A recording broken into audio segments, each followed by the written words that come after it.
are live once again.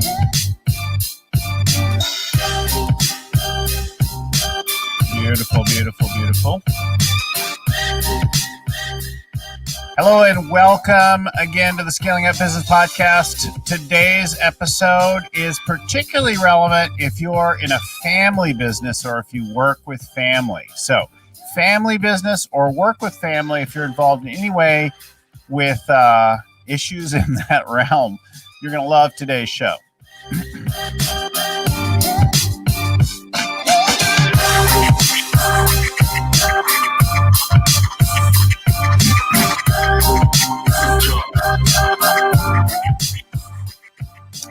Hello and welcome again to the Scaling Up Business Podcast. I'm your host and scaling coach, Bill Gallagher. So on the show with me today is another coach who specializes in a particular area of business because of his background. So Jonathan Goldhill joins the show today. We'll talk to Jonathan in just a minute. I want to remind everyone that we bring shows like this to you every week. We go live with them now when we can, recording. And we drop them on iTunes and that kind of thing on Wednesday mornings. We've done over 230. So there's a pretty good chance that there's an episode on almost anything that you'd want to know about at scalingcoach.com. So go to scalingcoach.com, find an episode relevant to your interests or whatever, anything to do with people, strategy, execution, cash, or the fifth decision that I like to talk about, how to scale your own leadership style as you go through. So all the things related to all of that are leading authors, gurus, CEOs, success stories, other coaches, that kind of thing, a world of good stuff there at scalingcoach.com. In addition, if you could use some help finding a coach right now, I know demand for coaches is an all-time high, but we have 200 coaches around the world. So we've got somebody who could help you, who'd fit your style, that kind of thing, if you're interested in getting some coaching now for you and your leadership team around anything to do with the world of scaling up, getting started, or improving your execution of the scaling up framework. We've got somebody who could help you at kind of all levels of coaching investment. You know, there's a range of things that you can do with our coaches. So all that, scalingcoach.com. Jonathan, welcome to the show. Everyone, Jonathan is down Southern California, right? You're like That's correct. Area. Yeah. In between LA and Santa Barbara. I'm up in the Oakland Hills outside of San Francisco, but I'll be down there later this week. We've got a couple of sessions down south where we're going live with people. Ooh, live. Wow. Live in person, right? Something I haven't done in a while, Bill. Right. Actually, we've been doing a little bit, but mostly they're outside or well distanced. And that kind of thing. So most people are pretty savvy and careful about it. I know that it's mindful or on top of mind. Folks, you should know that Jonathan, he's an experienced coach in the scaling up world. He's been a coach for, 20 years or something now. Yeah, 20, 30 if you include the consulting before that. And so he's done economic development work. He's been a COO. He's done a range of things, and he has background in this world. So I'm really glad to have you on the show today to talk about kind of the unique challenges of that. And you've got a book now? I do. I have a copy of it on my bookshelf right here. Let me grab it. It's called Disruptive, Successor, a guide to driving growth in your family's business. And I've got a beautiful endorsement from none other than Vern Harnish on the top. So very nice. Very proud of it. It comes out live. It comes October 27th. It'll drop on Amazon. It'll be available. That's awesome. So we're going to talk all about that, and you'll share some stories and things like that from the background of that. Before we get quite into that, would you say a little bit more about your background? Sure. Give kind of a picture of your life story so they know you're credible. Gotcha. So, so my story is that I'm the product of a family business that was 3 generations. It was into the 3rd generation, and I would have been the 4th generation had it stayed around. But really, not a lot of family members were interested in the business by the 3rd generation. And it was a large apparel, like clothing, men's suit manufacturing business, corporate headquarters in New York City, large factory, 500,000 square foot factory in North Philadelphia. And this was a business that really defined our family. Like, it wasn't like I would ask my mother, like, who was in this business? She was everyone in our family is in this business. But by the third generation, Bill, it had been so successful that I think the family members were no longer interested. And so I missed that opportunity to get into what was a very successful business. My family actually sold it in 1966, continued to operate it with lifetime employment contracts, which is like unheard of for a CEO and COO. So 20 years later, they closed the doors in 1986.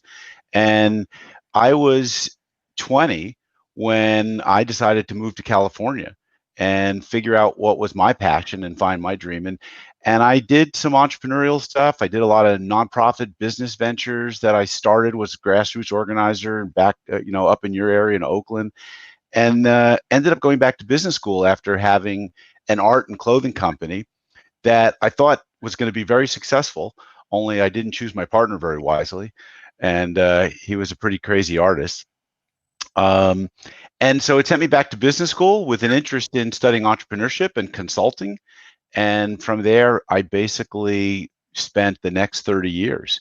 I ran a business for 10 years that did consulting, training, and financing for small and medium-sized businesses, most of whom were family companies.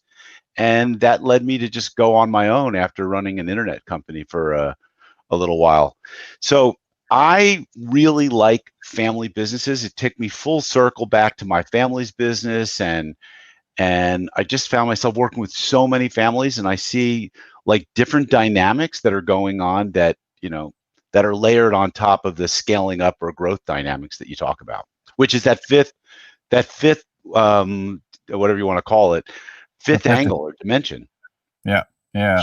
Hugely important, and that's basically what my book is about, is how to grow your leadership skills in a family business in that context. So I've coached multi-generational family businesses before, and I've been on advisory board for generational family business, and they are complex. Plus, I worked with my wife as the CEO of her company for 11 years. Mm-hmm. And she was the founder and CEO of the company. I came in, took over as CEO, and changed her role.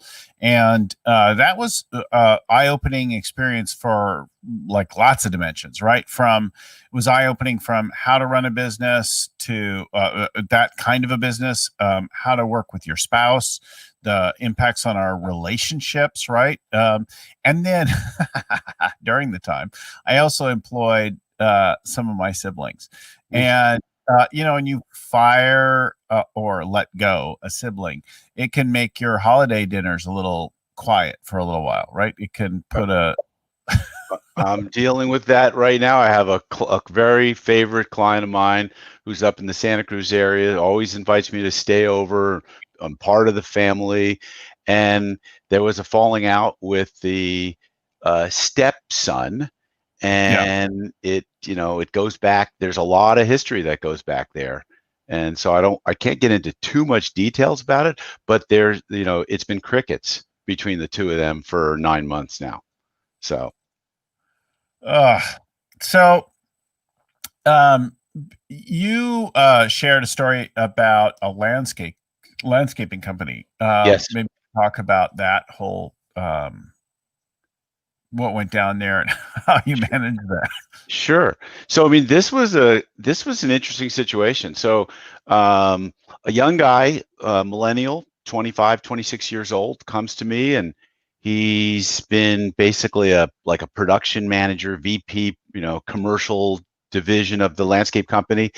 And he's like, I want to take over the family's business. And it was kind of already known that he was a pretty ambitious entrepreneur, and that he, didn't have necessarily the education or or any kind of a roadmap as to how to build this company. It was not a very large company. It was doing $1.5 million, $2 million a year, varying between, vacillating between 10 and 20 employees. And so when he came to me, he said, look, I really want a roadmap to scale this company to 5 million. And then I want to do that in like 5 years. And fast forward, we're now at like 10.5 million in 5 years. So we doubled that. But so in the process of doing this, mom and dad are splitting up, and I'm helping to transition the mom out of the bookkeeper role. She wasn't doing a very good job. It's so typical that you see this where, the woman of I don't want to cast stereotypes here, but I see a lot of male contractors who use their wives as the person who does the books. And QuickBooks is such an easy program to learn that they go ahead and they're running with things, not realizing that the chart of accounts are getting very messy. There's no job costing. There's no real accuracy in the data. And so it took us a while before we got, we went through a few different bookkeepers before we got the right person, but the mom ended up exiting the business, and we negotiated a buyout, which was really based on that current valuation. And now we've literally had a 36% compounded annual growth rate over the last 5 years. And, she's missed out on that, unfortunately. But it's been a really phenomenal success story, and I can keep going on and on in depth if you like. But talking about how we use some of the things I'm sure your guests have heard about, like how we came up with a purpose, a new purpose, a different purpose, because the old purpose was just about putting food on the table, feeding the kids and being able to have enough money to go skiing in Tahoe. Yeah, but the new purpose. Survival-based purpose. Yeah, right? survival-based purpose, exactly. And just like, I know I can be a good landscaper. I was a pretty good chef. I know enough about green stuff, horticulture. So, but when you're starting to build a business and you want to turn a mom and pop business into a corporate enterprise, it's a whole new ballgame, and it takes a different mindset. And so that's pretty much that transition is one big one I heard. The other thing I heard that's applicable not just to family business, but also and complicated ownership roles. So when you've got founders that are owners but no longer playing a key role, separating the job from the ownership, I think, is a key thing. And one of the companies that I worked with they had some siblings involved, and they had to separate out the roles they played, what they actually did for the company, which they put a market rate on, right? They paid themselves a market wage. But then they got to share the proceeds based on not their work, but their ownership. correct. So I think those things get collapsed sometimes. I've got another team right now that's got that issue where one of them is doing a lot of work and ought to be paid a lot. The other is putting in some time, but not as much, and not playing as critical a role, so a different level role. And then wanting, but it's all collapsed. The pay, they haven't separated out the profit sharing with that other piece. But with the company that successfully navigated this, they did do that. Another one that I was on advisory board for had collapsed roles, like you said, a mom who was involved with running some of the accounting side, and a couple of siblings and a dad, and then a younger kid who had come in and who was now playing the CEO role, and they couldn't agree amongst themselves, and they couldn't acknowledge the role that he was playing at that point. Yeah, I think this is, and the secret, I think, to running a family business successfully is to run it as a business, the same way you would run any business, and to try and take the family dynamics out of what's going on in the business. But this is where it gets challenging, and I think this is where my expertise has come into play very well. My mother was a therapist. I grew up in an environment where, family therapy was not only like condoned, it was expected. And so being able to have those conversations that are difficult conversations with family members about their roles and responsibilities, and when the tensions get high, like, hey, we got to take this out of the boardroom and take it somewhere else, like, take it out in the field, go for a walk, like you guys go for a hike together or something. But they've got to be looking at the business and the business roles. And I think it gets more complicated when it's a multi-generational business and there's younger people. But look, there should be a compensation committee, like boards have probably compensation committees, maybe not so much in privately held companies, but let's set the comp. Challenges with profit sharing and equity distribution, and how to but these are the same problems that you have in companies where you're raising money. and you're trying to put a value on what the investment capital's worth versus what your sweat is worth. So difficult stuff, but you got to have these conversations, and you So got to separate them.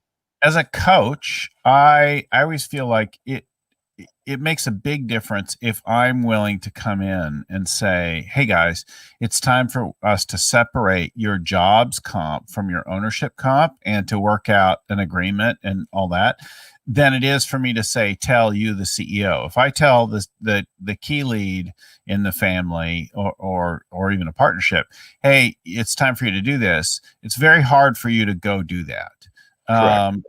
Even bringing it up, I find a lot of people really resist bringing it up and dealing with it. And I had one team where it took a couple of years before the guy finally found his opening. But I can say in a second, hey, listen, there's an issue here. Right. It's obvious to you and me. Emotional attachment to it. I'm like, listen, you guys have collapsed your ownership and your pay and your roles, and we need to separate all those things so that we can manage this beast appropriately, right? Yep, 100%. So I think if you're advising or coaching one of these companies, and I know we have quite a few coach advisors, I would definitely speak that up rather than try to let your lead contact do that, right? I have a good example. I've been coaching a CEO of a company out in New Mexico, and it's a father-daughter with a cousin involved in the business, and the father's no longer active in the business, but he takes a lot of money out of the business on an annual basis. And to be able to scale the company, I mean, we got to true that up. We've got to figure out like what's a fair value, and someone's got to have that conversation. And I don't think that my client is going to have that conversation with her dad. It'll be much easier if I walk into the room and say, hey, this is the problem here. We need growth capital to grow. You're taking too much money out of the business. Let's set a price if you want to sell it. And that was the reason why my client came in to run the business in the first place, was it couldn't sell the business, couldn't get the price tag that the owner wanted. So now we got to be realistic. What's it really worth? And let's figure out how we're going to transition the ownership to the next generation. Well, I've seen that on two sides. I've seen one where people aren't paying themselves enough. Mm-hmm. They're taking like a really crappy pay rate. Hey, I'm only paying myself $75,000 a year. I was like, wow, how do you live on that? And knowing the area that they lived and that kind of thing, it seemed really like a significant challenge. And knowing the costs of living their family. The other one that I've also seen, though, is they're paying themselves an exorbitant amount and running all kinds of extra personal expenses through the business, right? Which does everybody get a car? Whose boat payments are somehow included? Right. Yeah. Well, in this case, it's a few house payments, a few different homes. So yeah, it becomes a real problem. And what's the first thing that we tell all of our clients? Like, you got to confront the brutal facts, Jim Collins said, right? You've got to face reality. And you're not being honest with yourself if you think that your business is worth millions of dollars more and you're bleeding cash out of the company. So these are not easy conversations for any coach with any client, where you have to have a let's come to reality conversation. And we see it. That we also hear that same idea in the ideas of profit first, which is really useful for founder-run and closely held companies to help you learn to manage the business. We've had Mike McCallow. We've done one or two shows in the past with Mike McCallow. It's including covering profit first. So the idea of paying market rates for things and optimizing the profit in the business instead of trying to keep the profit at zero and cram everything through it to minimize your taxes. Let's be smart about this thing. It makes the business saleable, investable. It lets you borrow money more easily when you need to do that. All these ideas actually but we also make the business healthier. We also see that running through the Power of One tool. We're talking about optimizing the business for profit and cash. And we can bring industry norms to that kind of thing. So it's just good business, period, right? 100%. Yeah. totally makes sense. And sometimes dealing with, just had to get out of a board meeting last week with a client who's using profit first, and they're looking at the decision of, do we take 50% and move it into our rainy day account, or do we distribute out 90% and protect ourselves against what maybe looks like a contingent liability, a pending lawsuit, a sort of one of those nasty wage and hour lawsuits that comes from an employee focused law firm.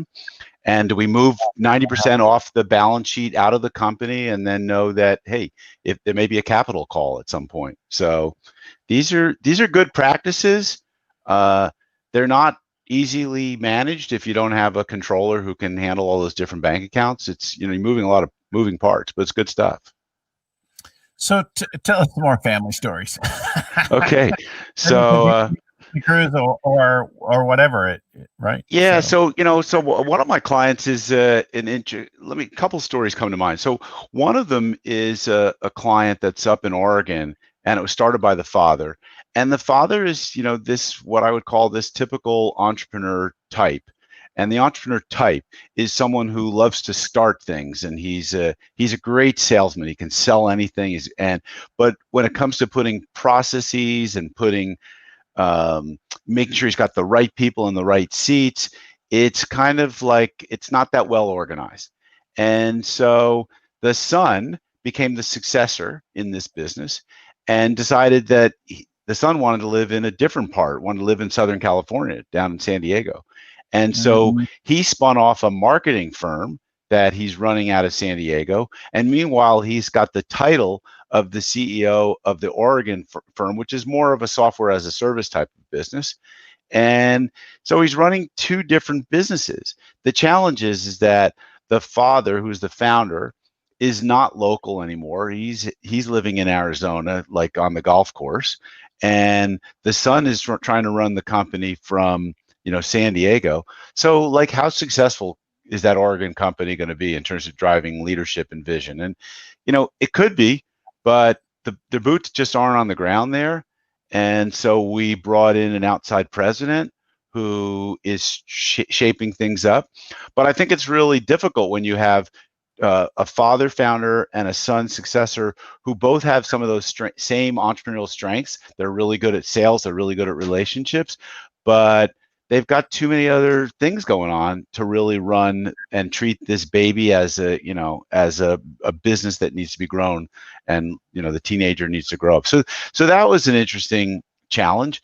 The same stuff, we cover the same lessons, people, strategy, execution, cash, and leadership development. We're dealing with those same things, but I think it's again about taking stock. They ran for too many years without having that president and that present person on the ground really driving the leadership. And they put a CFO in who did a nice job with the books, great, but he didn't drive any vision or leadership there. So, another one of my clients is in the 3PL, so third-party logistics, warehousing, distribution.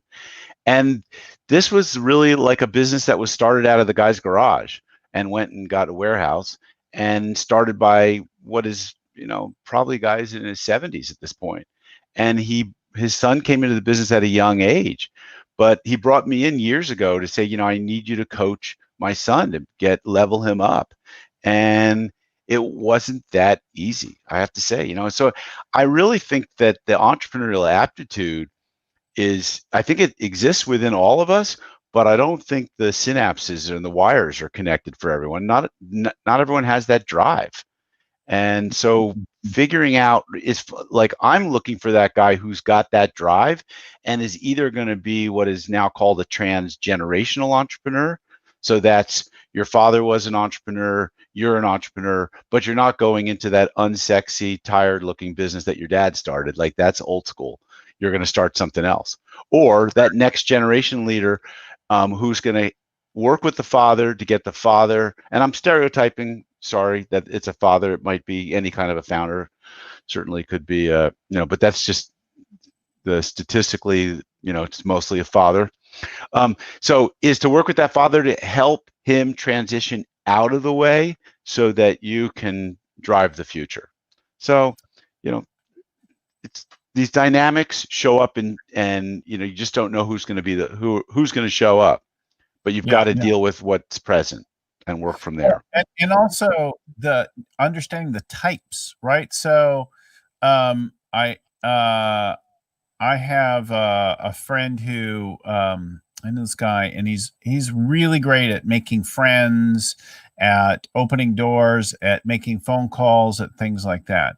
But planning is a real push for him, right? So I wouldn't put him in a CEO role or a COO role, but I wouldn't hesitate to put him in a key sales role, Mm-hmm.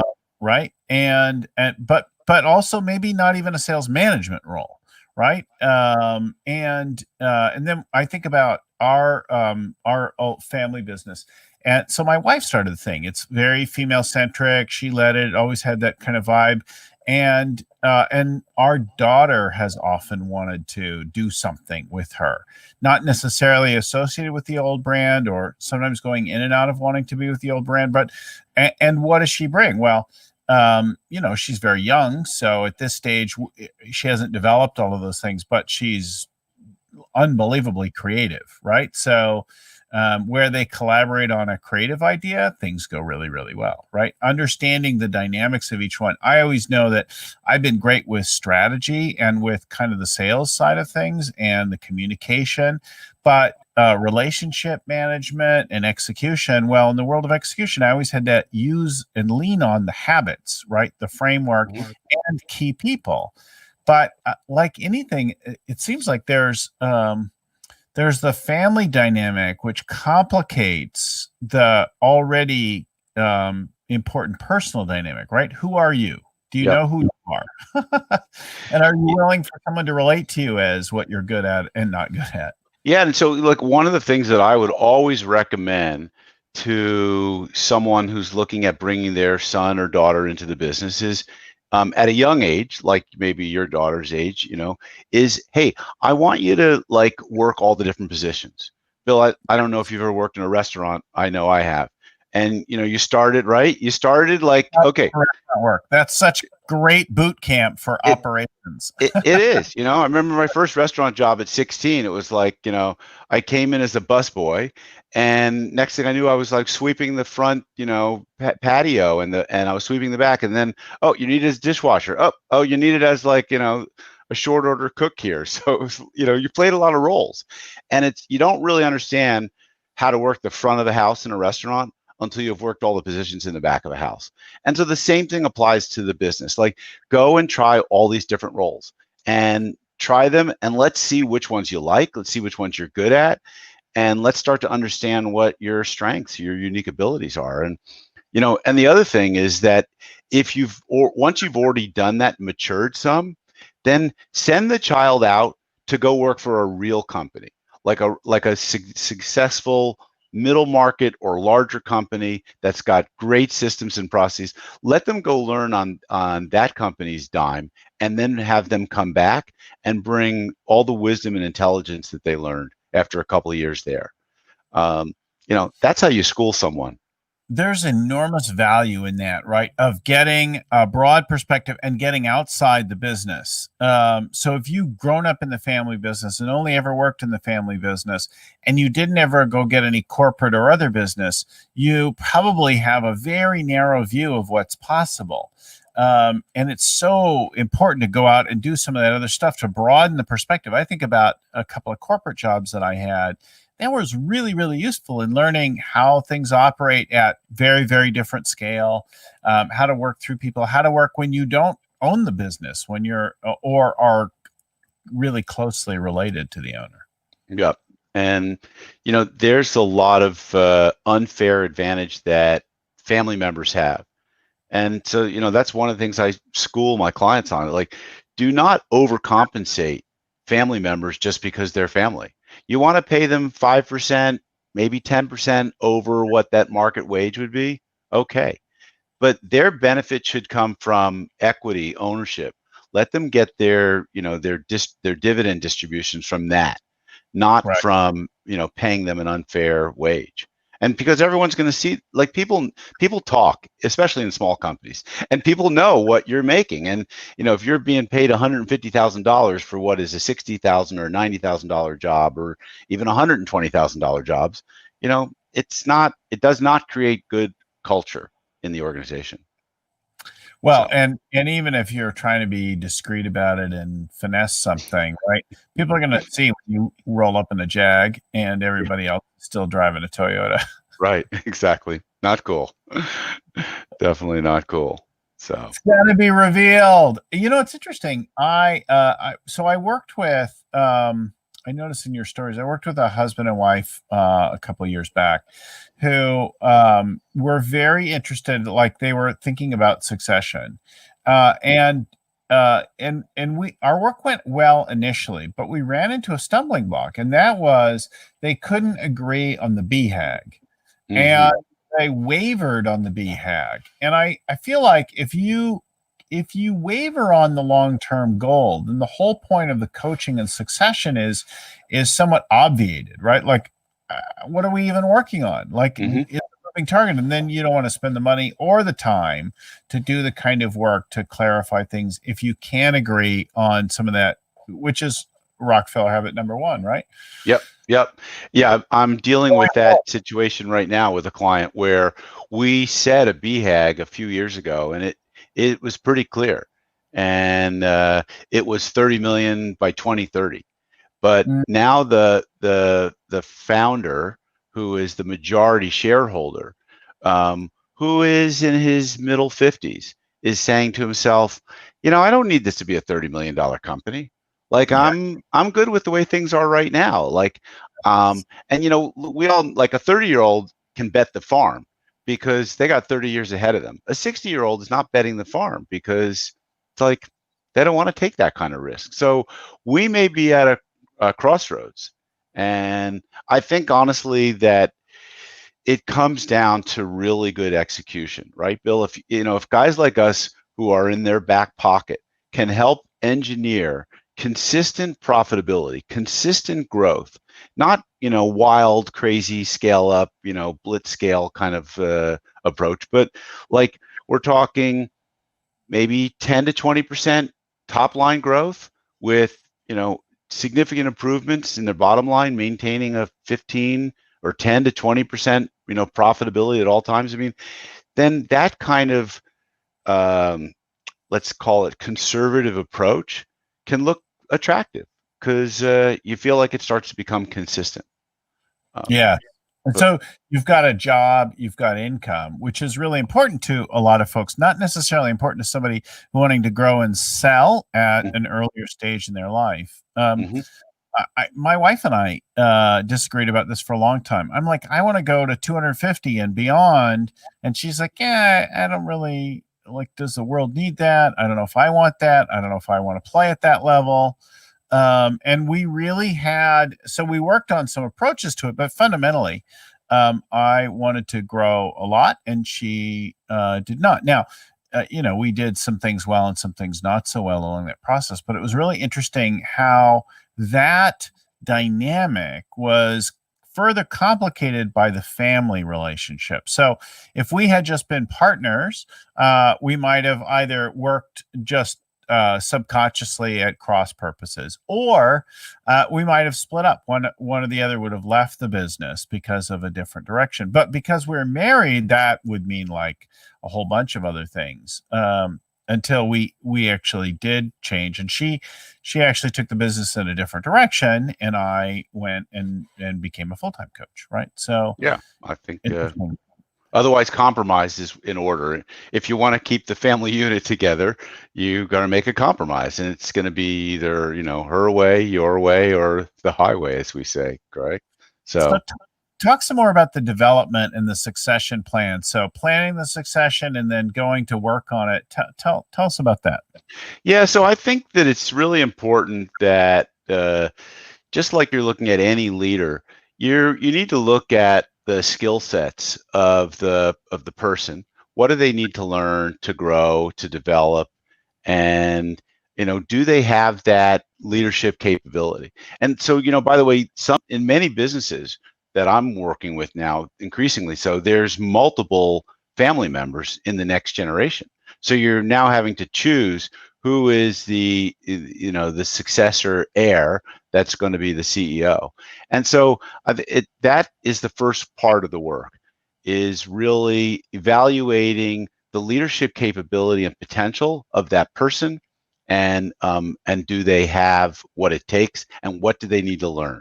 And so I know that my clients are involved in things like coaching, they're involved in a CEO peer group, they're maybe involved in their industry association where they're learning from their peers. So that's really important. And then there's this whole other dynamic that's got to go on, where we put together a board of advisors. And this is typically, I call this your BOAT, your business ownership advisory team. And this is your wealth manager, your insurance agent, who's maybe a trusted advisor, your lawyer, your CPA. It's the trusted advisors that are going to help you to transition the equity from one generation to the next.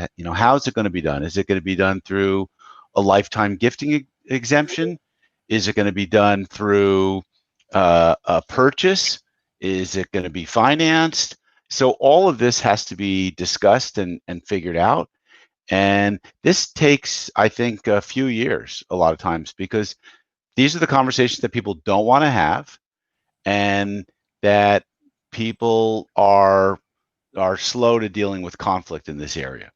So that's a couple of the dimensions that come to mind immediately.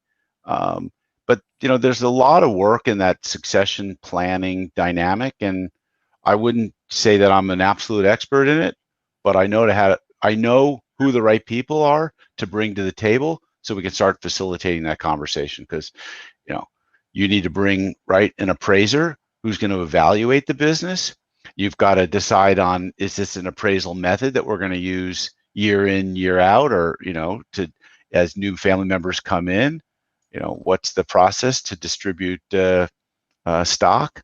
So bringing the people to the table and acting as the general contractor, if you will, is one of the roles that I relish doing more in the future.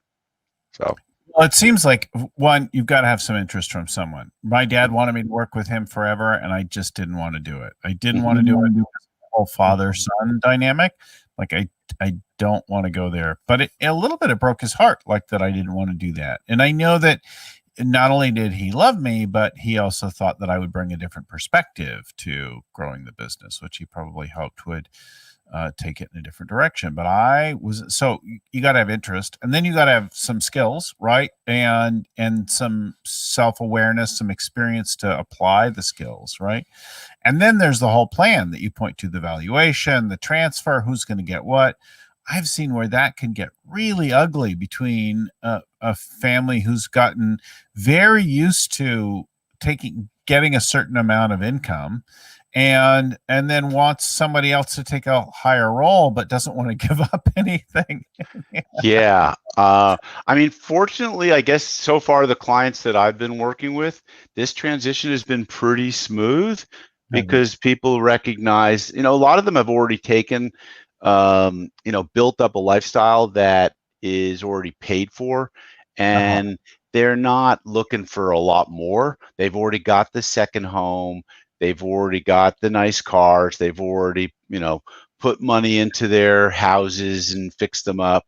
So, fortunately, that's been a manageable situation, but it becomes unmanageable where the one who's owning and controlling most of the stock wants to continue to use it as a piggy bank, or, their personal ATM. It just, it doesn't work that well that way. Yeah. Well, when you're the only one involved, it can work, right? Right. Well, right. When you're the only one involved, now it creates other kinds of issues with resentment among the regular staff. It creates potential issues if you push the boundaries of what's kosher from a tax law standpoint. There are lots of places where that can get you in some trouble. It can certainly create mischief with lenders. I think it's a problem with other family members who choose not to go into the business. Yes. because now you've got. So what do you do? I mean, I have a client who's got 5 sons. Um, 2 were in the business. 1 exited. So one is, and they were all given some ownership in the business, but how do you divvy that up? Like, do you say, okay, I'm going to give 20% to each of the 5 family members? I mean, the math makes sense, but that makes no sense to the one family member who's been running it for the last 10 or 15 years and feels like, hey, all of a sudden I have minority control in a company that I've grown, and my siblings are benefiting from all my hard work. I mean, that's not fair and it's not right. But then on the other hand, so you give most of the ownership and equity to the son who's running the business, and the other ones, maybe, what else is there to give to them? Like, Right. you'd only That's have maybe a house, a couple of, yeah. you don't, that's where most of your, uh, value, what's the word I'm looking for? Most of your ownership, your Yeah. equity, your money is tied up in your business. Say Yeah. it simply. It's, how do you divvy that up? It's so. Well, though, so I've seen it where they did exactly what you said. They divvied it up equally among the siblings, but they didn't give like an executive kicker for the guy who was running the thing. Yeah. And the others had minor roles. They had some role, but they had minor roles. And then one was doing the bulk of the work, and he should have had a bigger equity bump as well, just as you would give. So you would give some equity kicker to a CEO, a C-level person in Sure. the company, and you wouldn't give that same thing to everyone else. So as a family member, I might get something. As the CEO family member, I'd get a little bit more, and I'd get a different pay level as well. But I'd have some ability to control. Then the other thing would be like uh, total equity versus could you alter the control of the company, right? The voting rights and so on, or do you Well, want to? Maybe you want its right. cuts. Now, I have not worked a lot with family councils. I don't know if you have, but multi-generational businesses that have family councils, that's, Only one or two.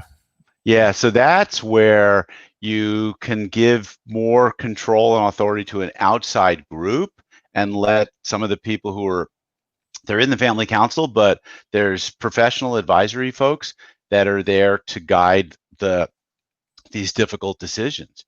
And I think that's got to be the answer, where you have family members that are not in the business.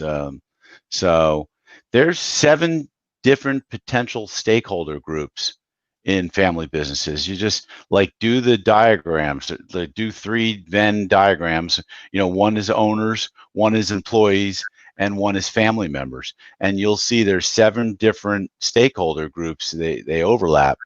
And it's not easy to please all of them. And this is where I think having some outside people who are part of this business owner advisory team can bring some independence, and hopefully they're not biased. So before we move on to some of the key takeaways from this and your resources, I want to remind folks of a couple of things.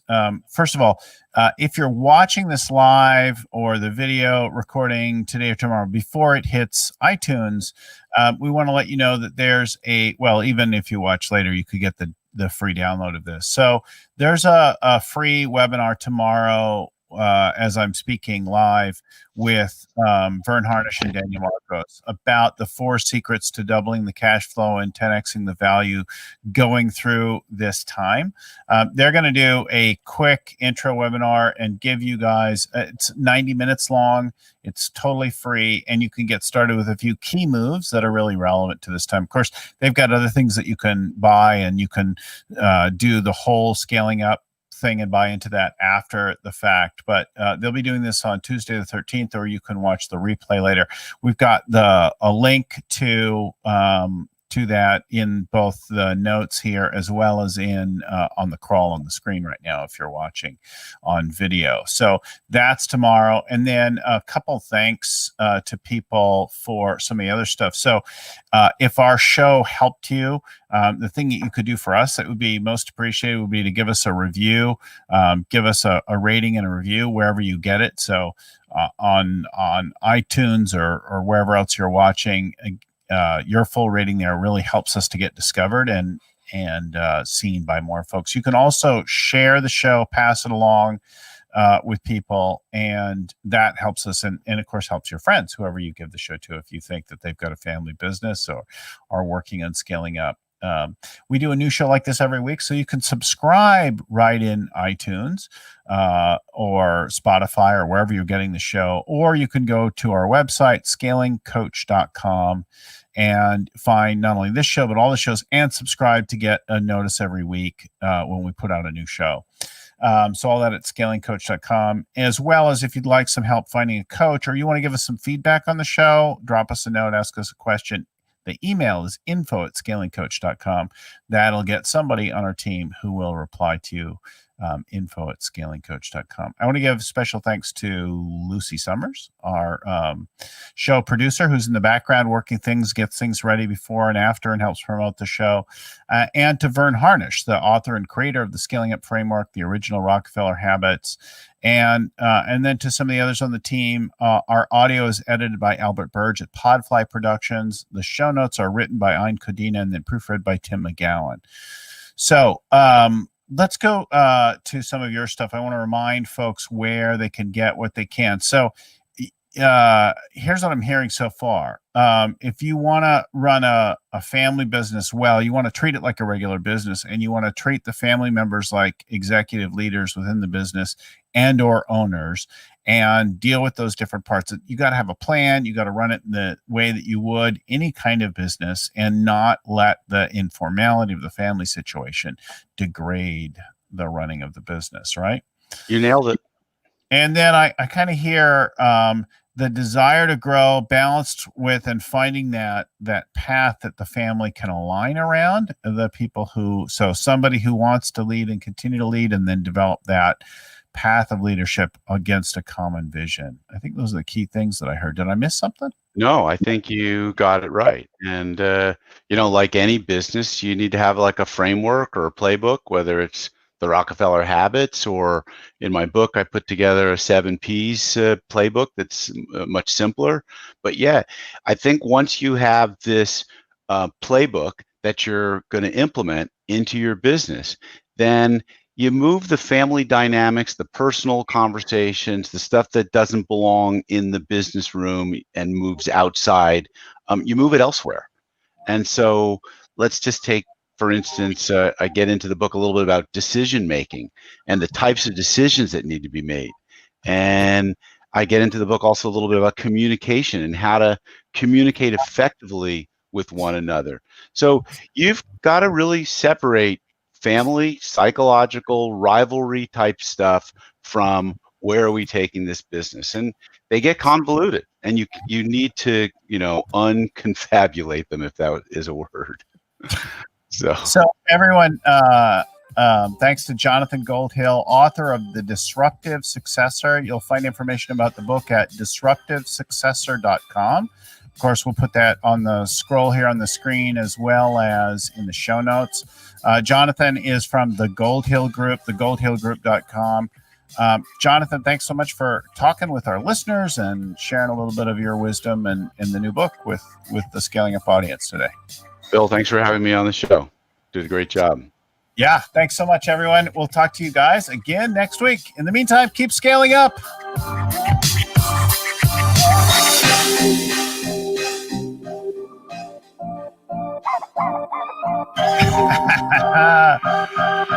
Have a great week, everyone. Bye-bye now.